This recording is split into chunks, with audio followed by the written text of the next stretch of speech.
I remember going to the embassy, standing outside the embassy, calling them and saying, I need to go. Because I used to travel 50 countries every year.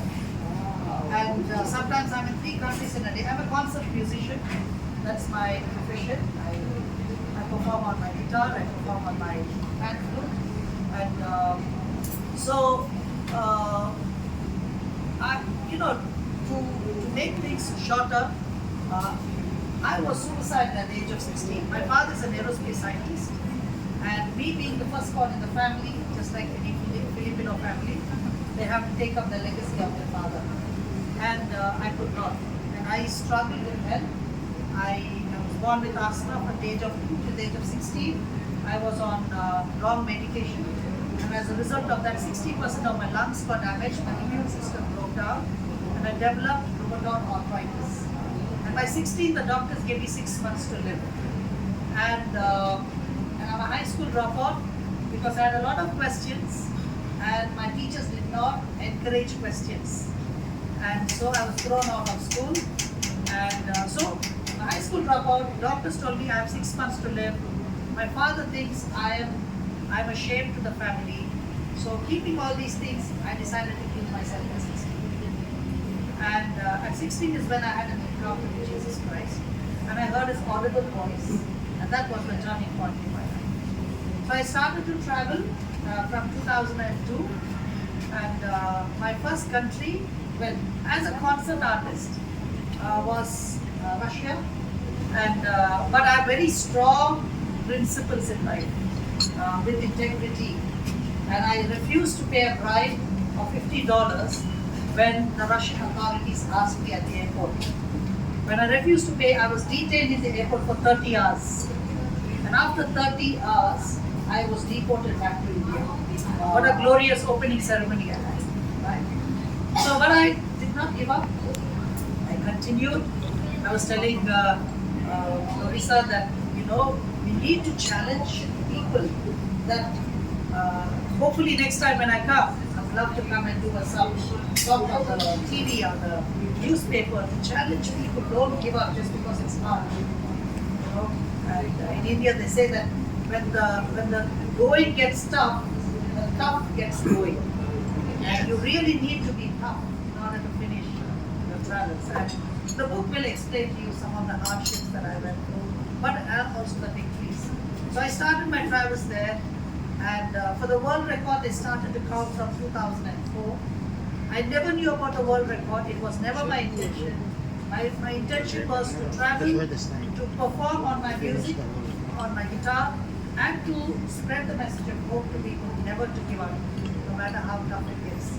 In 2010, I arrived in my last country, Pakistan, and I broke 6 world records, and one of them, I became the fastest man in the history to travel to every country in the shortest time, both sovereign and dependent countries.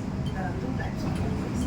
So 2010, it was 245 countries, including Antarctica, in 6 years, 6 months, and 22 days. The previous world record was 218 countries in 6 years, 10 months, and 7 days. And then some more small little countries were left here and there, like South Ossetia, Abkhazia, and all these things. And then 2011, South Sudan became the brand new country, and I was there when it was 6 days old, and they didn't even know what to call it.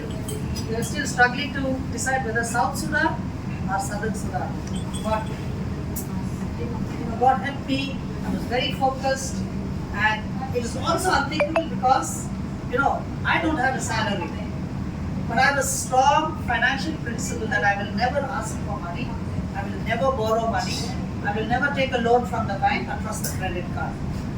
So till today, all the countries that are after breaking the world record, the funding becomes much easier. Everyone, wherever they call me, they will fund your trip and everything. But till I broke the world record, all the money I paid for every country, I paid for my tickets.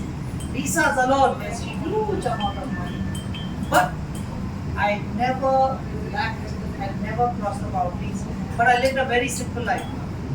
Very, very simple life. Like in a given year, 9 months I would travel. 50 countries, 300 concerts. And all my concerts, I never charge.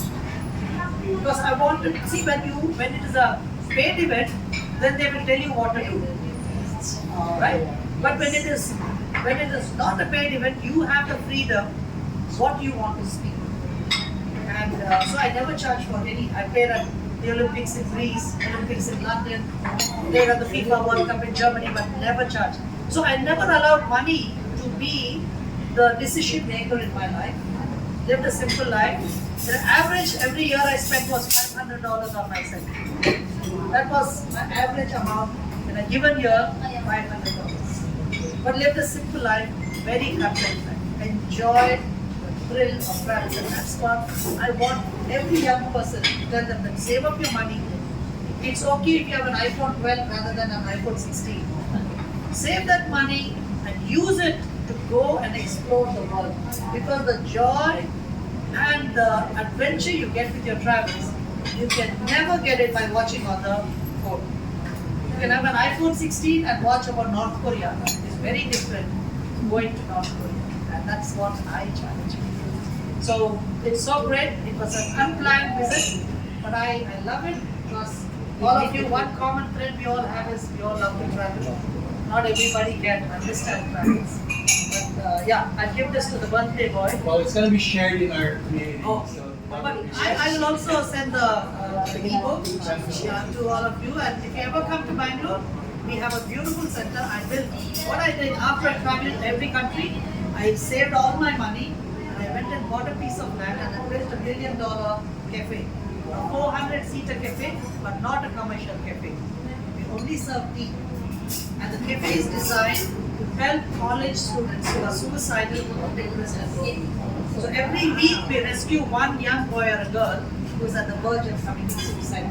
Last week's news, India's suicide rate among young people has overtaken the birth rate of India. So the future of the youth is in danger. So that's what I do now. Is I counsel young people who are suicidal, depressed and broken. But you are welcome to come. If at all you come to Bangalore and visit us, and hopefully one day I will join your travel to some country and enjoy the thing. And I want to thank Kutch. She was the one who introduced me about this, and it's great. And hopefully next time I'll join you. Thank you for having us.